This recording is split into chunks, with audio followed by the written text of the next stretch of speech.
गत रात्रि के स्वप्न और इस प्रकार दूतों के आगमन ने भरत के मन में उठने वाले अनिष्ट की आशंका को और प्रबल कर दिया। किंतु उनके बार बार पूछने पर भी दूतों ने किसी भी अशुभ समाचार के विषय में कुछ नहीं बताया। भरत तथा शत्रुघ्न ने शीघ्रता पूर्वक महाराज कैकेयी से विदा लिया और दूतों के साथ अयोध्या की ओर प्रस्थान किया। अनेक नदियों तथा दुर्गम घाटियों को पार करके भरत अयोध्या की सीमा में प्रविष्ट हुए।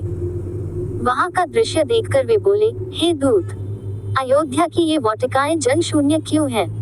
नगर में प्रतिदिन होने वाले प्रजाजनों का तुमुलनाद क्यों सुनाई नहीं दे रहा है?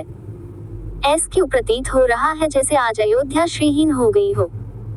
क्या यहाँ किसी प्रकार की अवांछनीय घटना घटित हुई है? दूतों ने उनके इन प्रश्नों का कुछ भी उत्तर नहीं दिया। आशंकित भरत राजप्रासाद में पहुंचे। वे सबसे पहले पिता के दर्शन करने के लिए उनके भवन की ओर चले। उन्हें वहां न पाकर वे अपनी माता कैकेयी के कक्ष में पहुंचे। उन्हें देखकर मुस्कुराती हुई कैकेयी स्वर्ण के आसन से उठी। भरत ने माता का चरण स्पर्श किया। कैकेयी ने उन्हें हृदय से लगाकर आशीर्वाद दिया और अपनी माता और पिता के कुशल समाचार पूछा। कैकेयी की कुशलता के विषय में जान लेने के पश्चात वह बोली, वत्स, मार्ग में तुम्हें कोई कष्ट तो नहीं हुआ? उसके इस प्रश्न का कुछ भी उत्तर न देकर भरत ने पूछा, माता, मैं पिताजी के भवन से यहाँ आ रहा हूँ। वे वहाँ नहीं थे। मुझे बताइए वे कहाँ हैं? तटस्थ भाव से कैकेयी ने कहा, हे पुत्र, तुम्हारे तेजस्वी पिता स्वर्ग सिधार गए। कैकेयी के मुख से इन शब्दों को सुनते ही भरत के हृदय को मर्मांतक आघात लगा। वे बिलख बिलख कर रोने लगे। फिर वे बोले, अचानक ये कैसे हो गया? हाय, मैं कितना अभागा हूँ कि अंतिम समय में उनके दर्शन भी न कर सका। धन्य है राम लक्ष्मण जिन्होंने अंतिम समय में पिताजी की शुश्रूषा की।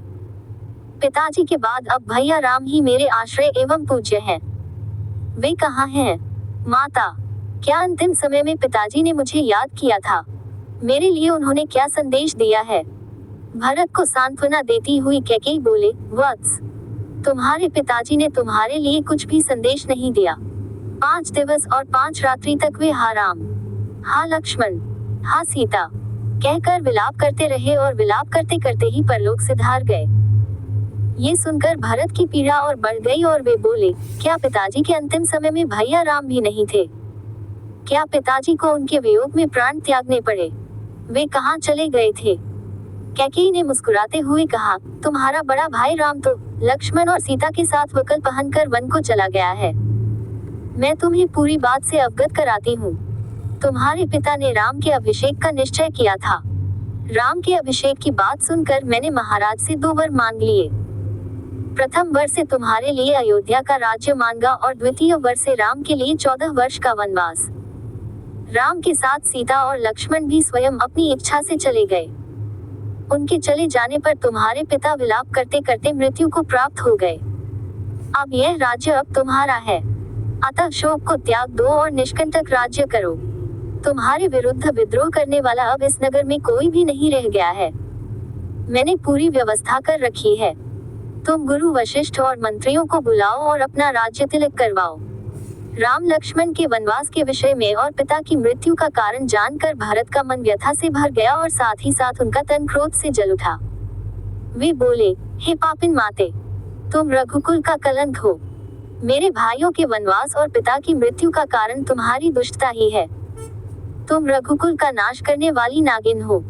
हे जड़बुद्धि, तुमने राम को वन क्यों भेजा? मुझे तो प्रतीत होता है कि पिताजी की भांति माता कौशल्या और माता सुमित्रा भी पति और पुत्र वियोग में अपने प्राण त्याग देंगी। राम भैया तो तुम्हारा मुझसे भी अधिक सम्मान करते थे। माता कौशल्या तुम्हारे साथ सहोदर भगिनी जैसा व्यवहार करती थी। फिर तुमने इतना बड़ा अन्याय क्यों किया? हे पाषाण हृदय माता, जिन भाइयों और भाभी ने कभी दुख नहीं देखा उन्हें इतना कठोर दंड देकर तुम्हें क्या मिल गया? भैया राम के वियोग में मैं पल भर भी नहीं रह सकता।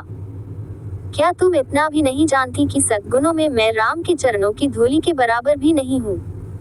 तुमने मेरे मस्तक पर बहुत बड़ा कलंक लगा दिया। मैं इसी क्षण तुम्हारा परित्याग कर देता, किंतु तुम्हारे उदर से जन्म लेने के कारण ऐसा भी नहीं कर सकता। अस्तु, मैं यदि तुम्हें नहीं त्याग सकता तो क्या हुआ, अपने प्राण तो त्याग सकता हूँ। मैं विष खा लूंगा या वनों में राम को ढूंढते हुए प्राण दे दूंगा। ये तुमने कैसे भुला दिया कि इक्ष्वाकु कुल में सदा से ज्येष्ठ पुत्र ही राज्य करता आया है। मैं अभी वन जाकर राम को वापस बुला लाऊंगा और उनका सिंहासन उन्हें सौंप दूंगा।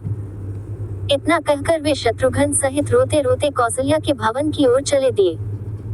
भरत और शत्रुघ्न ने माता कौसल्या का चरण स्पर्श किए।